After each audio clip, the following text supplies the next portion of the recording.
a way of using divination and building your intuitive skills is to use one card at a time, whether that's for the day, for a week, to see what shows up for you. And that's how we're going to use this transformation deck.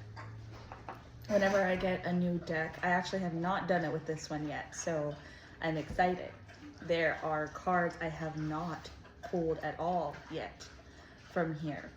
So this helps, doing this practice is a good way to connect with a new deck.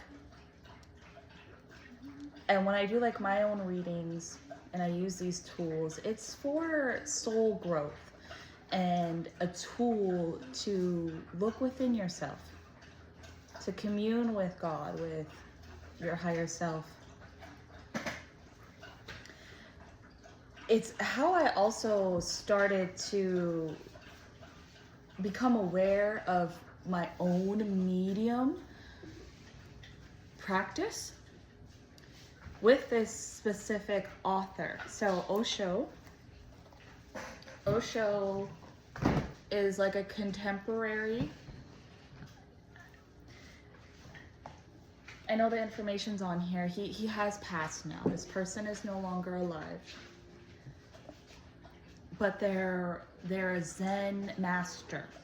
They're a Zen master.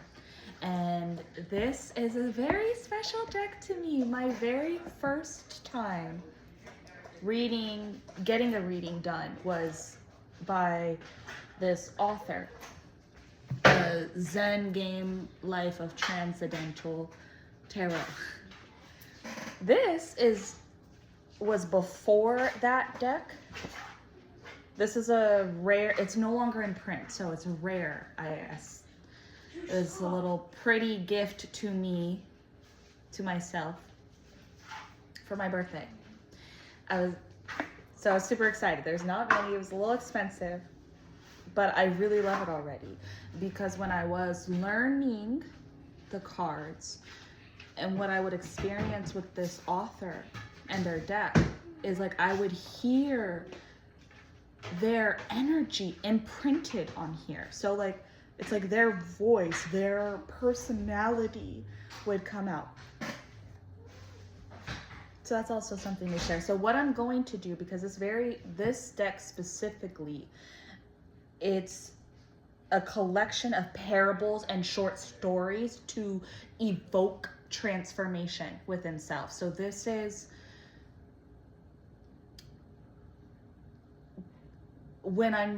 who I read for and who I'm connecting to for timeless messages here, or for individuals who are evolving on their soul path journey.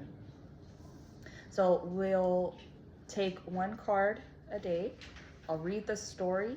Before I read the story though, we're going to just practice our own intuitive insights, because a picture can hold 1,000 words. Sorry for the background noises. Just tune those out if needed.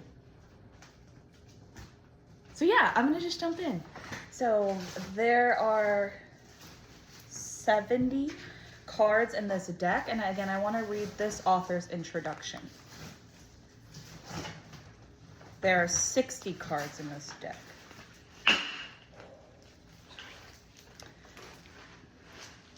Tremendous is the splendor of a person who has come to know everything that goes on within him.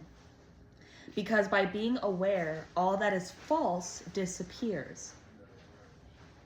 And all that is real is nourished. Accept this: there is no radical transformation possible. No religion can give it to you. No Messiah can give it to you. It is a gift that you have to give to yourself. The cards of the Osho Transformation Tarot are tools for self-discovery. Each card points the way to an opening for renewal and change that is available to each of us if we can only learn to become more aware of our own hidden potential. Each parable contains a priceless insight that provokes us to search for the truth within ourselves and nourish it with the gift of our own awareness.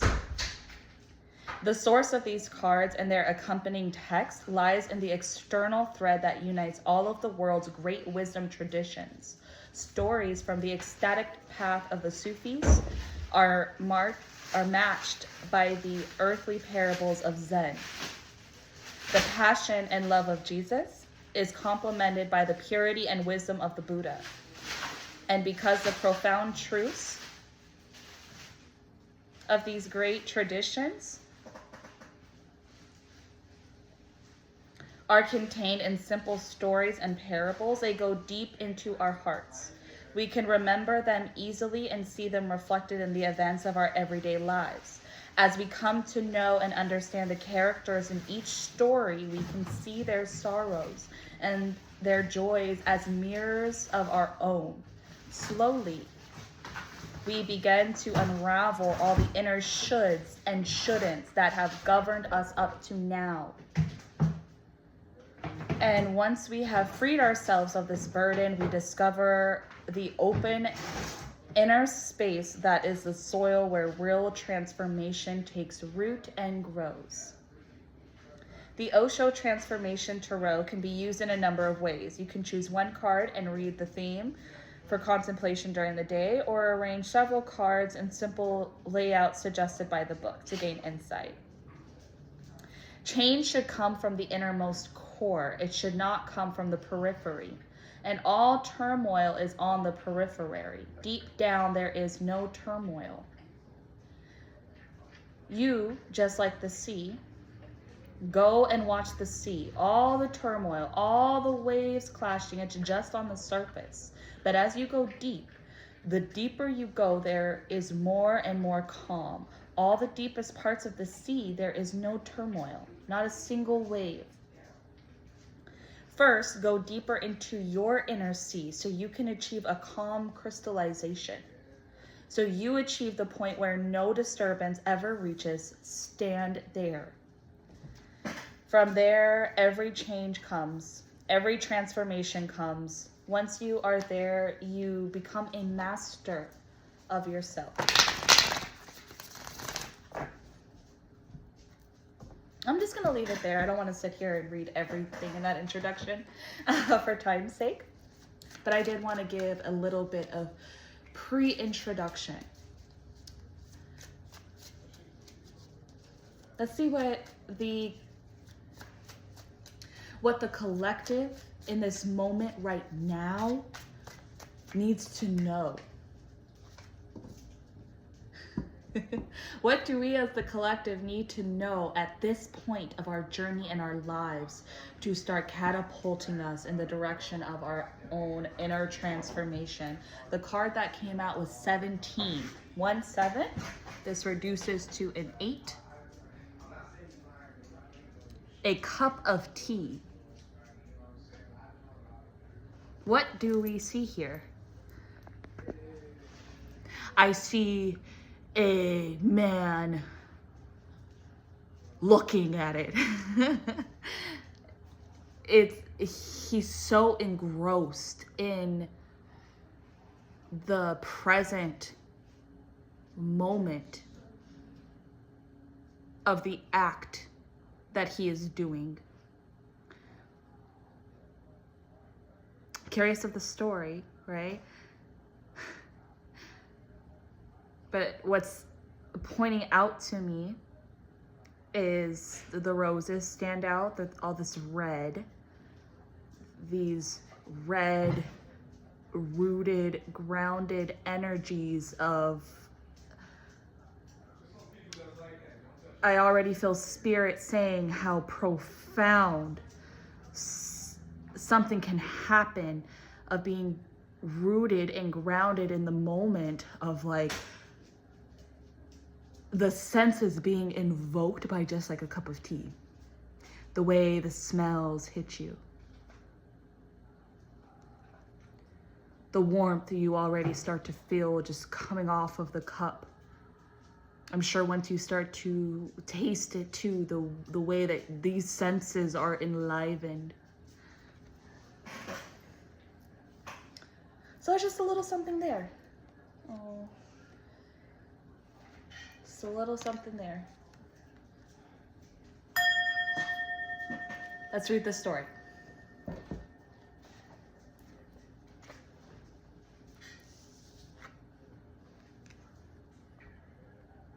Awareness comes through sensitivity.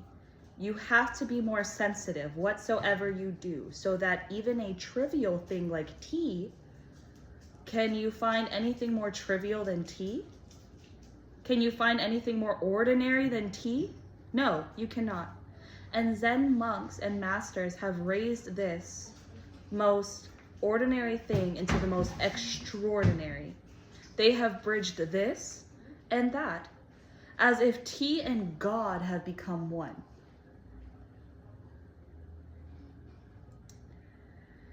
Unless tea becomes divine, you will not be divine. Because the least has to be raised to the most, and the ordinary has to be raised to the extraordinary. The earth has to be made heaven. They have to be bridged. They have to be bridged. You can't have one without the other. No gap should be left. That's where we find ourselves now, because there's too many gaps where things should be bridged, and we would see the full picture of what the experience and the information is. The story is of Bodhidharma's eyelids and the origins of tea. Tea was discovered by Bodhidharma, the founder of Zen. The story is beautiful. He was meditating for 9 years, facing a wall. 9 years. Just facing a wall. Continuously. And sometimes it was natural that he might start falling asleep. He fought and fought with his sleep. Remember, the metaphysical sleep, the unconsciousness. He wanted to remain conscious even while asleep.